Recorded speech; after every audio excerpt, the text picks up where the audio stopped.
Hey everyone, what's going on? We have a special guest here with Behind the Creative Minds. I've known this cat for almost 2 years now, Omar Prestwich. He is the head of social for Kswiss. So thanks for joining us, bro. Yeah, Ash, thanks so much for having me. I'm pumped, and 2 years, we've actually been planning on doing this for a year now. Yeah. And you're a busy guy. Kswiss keeps me super busy, which I'm thankful for, especially in a time like this. And we finally made it happen. Yeah, for sure. So here we are. Here we are. A year later. So let's talk about that farm boy story. I feel like it's like Clark Kent. You know how he grew up in a farm, and he became Superman? Yes. Was that a similar story? Like, you grew up in a farm town and, I don't know, something made you go to like a metropolis type city? Like, how did you get from there? In fact, if you go on my Instagram, at Omar Prestwich, as I plug myself right away, you'll actually see a picture of me and one of my closest friends. His name's Lyle. He goes by the Viking Farmer, and I'm in his tractor. So you actually get to see what my hometown is, which is a small farm town, Benjamin, Utah. And I grew up loving hip hop like you did. Yeah. Might be the Hispanic, in me or whatever it is, but growing up in the 90s, late 80s, early 90s, you can't get away from hip hop. Right. Yo MTV Raps, MTV, MTV2, VH1, The Box, everything, right? So I would always watch that kind of, that music, or it would be a part of my childhood growing up. So even though I lived in a small farm town, there was something that really appealed to me. And then the graffiti writing, the breakdancing, extreme sports. I was more into rollerblading, maybe not a skateboard culture, but that played a role in my life. That, as a kid, I always knew that a city life was the life that I wanted to live. Okay. Not a farm life. Okay. So before the Kswiss journey, what were you doing? Before the Kswiss journey, I was lost. So I'm 34 years old, and I'm a college dropout. I don't even have an associate's degree, so anyone that thinks that they need a degree in a creative field to get ahead, I personally don't believe that you do. So I'm a college dropout. Before Kswiss, I was trying to figure out my life as a creative. So I'm a big Gary Vee fan, and I live by a motto of his, which is, if you're good enough, you will win. And what I thought I was good at, or I had been training myself to be good at, is content creation. How do you make a brand stand out visually and on social media? So learning how to shoot photography, learning how to do vlog type videos, and putting that out fast and daily is what I became good at. And that's what I did as a living, as a freelancer, and as a contractor for different companies. Okay. And then how did Kswiss emerge? Kswiss emerged by exactly following that type of hustle. And it dates back to 2015. So if you Google or you search Kswiss, the board, you'll find pictures of Diplo holding up a sneaker. And this was a campaign that when Kswiss was repositioning themselves as a comeback brand focused on the next generation of entrepreneurs, they had Diplo be one of the head members of the board. So naturally, when that came out, me being involved in music and creative type things, I wanted to be a part of it. And so I made a video, I got accepted, and it was a 6-week program that you did online. And that was my first introduction to what the Kswiss message was. That was also the first time that someone had ever believed in me in a way that it's so unreal, because imagine one of your favorite bands or a brand that you apply for sends you a message that says, hey, congratulations, like, you're going to be a part of this campaign.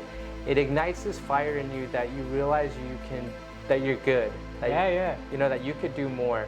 And being in Utah, being a college dropout, trying to figure out what I was trying to do at that time was I was 27, actually, if I think about it, 26, 27. It was such a pivotal moment in my life where it was the first time I could believe in myself that much more.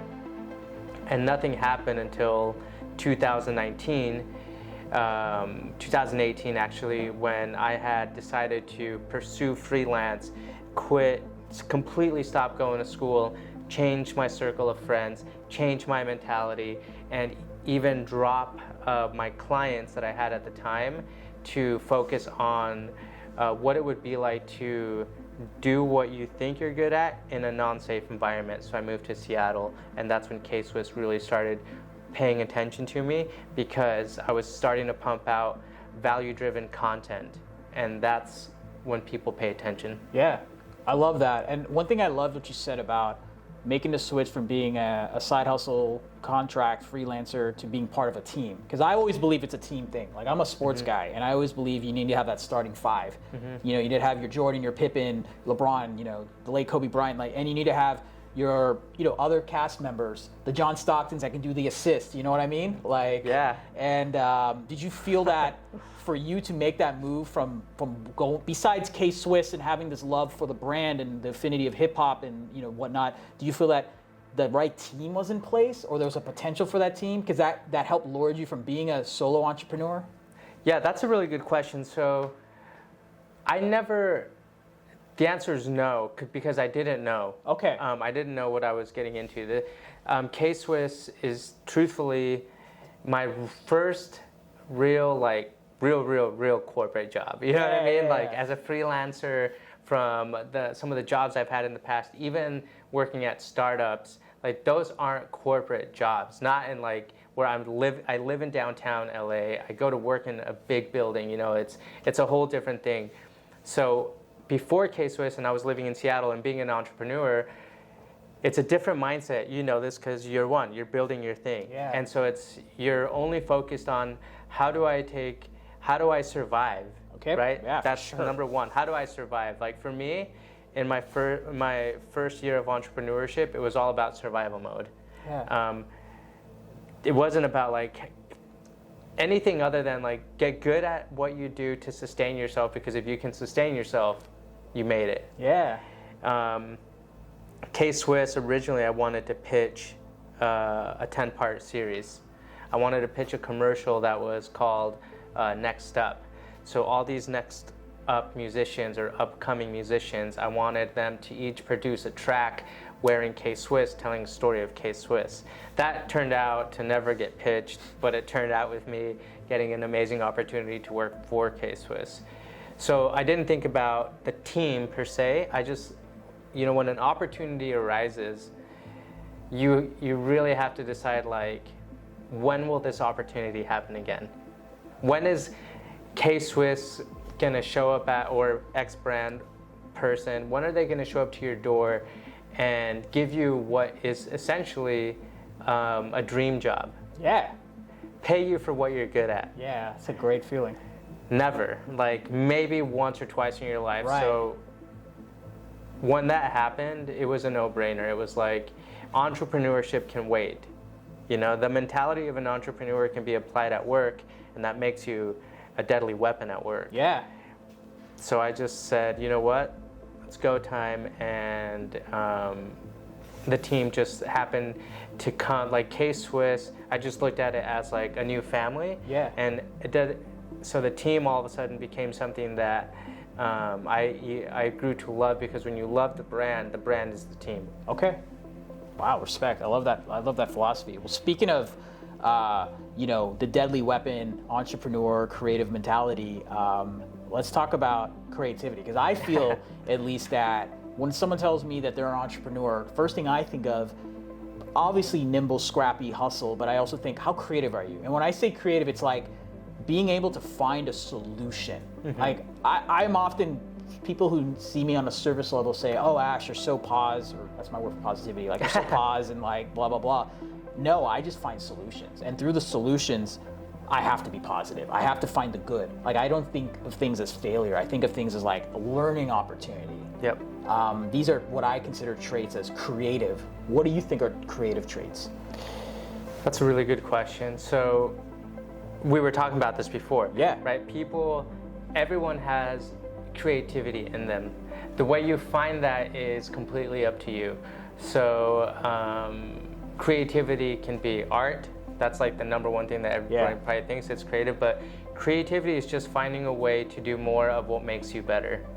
That's the best way I can explain it.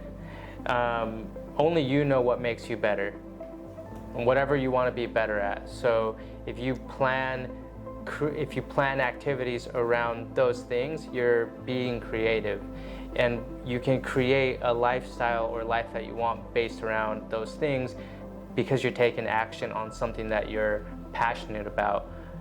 If that makes sense. Yeah. So I mean, it's how you interpret it. That's what I Yeah. love about creativity. It's like what I feel is creative, what you feel is creative.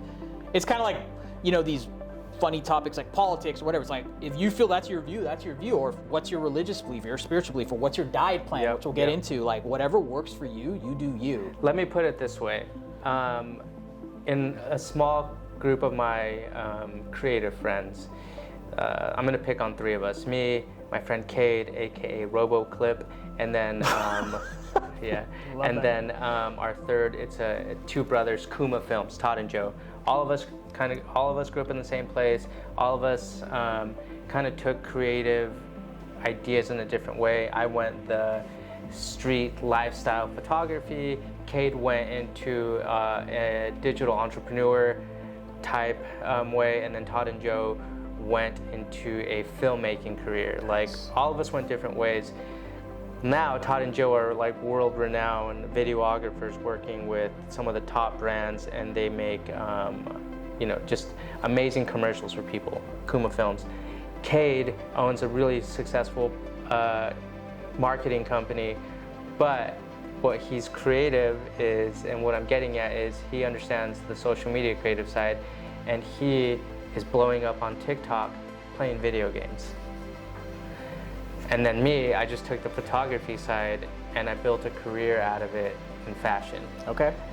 So you don't know what happens when you take little steps in doing the creative things that you like.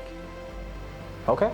And that was a tangent because I'm not exactly sure what they were. No, I'll interpret it for you for what I at least feel. I love what you said about daily and just throwing yourself on it without expectations. So let's talk about the TikTok guy, because we love TikTok. We've actually had several TikTok influencers on our show, and the thing I love about TikTok is that it's a daily output game. Yep. Right? Yeah. And that's what you're kind of saying about your friend. Yes. Yeah. Right? I haven't even touched it because I respect the platform, and we can touch on that later. Because I respect it, I have no business being on there except being a viewer right now and respecting the people that are doing it. Cade has like 300 followers on Instagram, but then he's got thousands, like 10,000 followers right now on Instagram that just watch his videos, and then those videos have hundreds and thousands of views. So it's just like the daily thing. What are you going to post out today that is going to resonate with someone else, that represents who you are authentically? Okay. That's key. So a hustle trait or a productivity trait of being creative, at least, regardless of what you do, is daily output. Mm-hmm. Is that what you're saying? Yeah, so what are you doing today, every single day, to be your better self? Okay. Whatever that is. Okay. And put it out there. Okay. So outside of the creative daily out habits, what do you do from a mind, body, soul perspective, off work mode? What do you do? What's your routines? Right now? Yeah. Of So course, right now at this moment. Right now I'm on day 13 of the hashtag 75 hard challenge, and we Nice. talked about Yeah, this. It's more of a mindful actual challenge. It's really intense. If you search the hashtag, you'll understand it. But basically, it's for 75 days straight, you're completely disciplined and you take no days off. 2 workouts a day, 45 minutes apiece. One of them has to be outside. You have to drink 1 gallon of water every single day. You have to follow a diet. You have to read 10 pages of mindful reading. You have to take a progress pic every single day. And you have to, no alcohol and no cheat meals. Okay. So that's, it's incredible discipline, and I'm on day 13, and I've never felt so amazing. So my routines outside of work are to optimize for, optimize for success. I think that's the best way of putting it, because if my day starts at 5 a.m. right now to wake up and run. But regardless of this challenge, my routines are: you wake up early and you do something hard every single day. Waking up early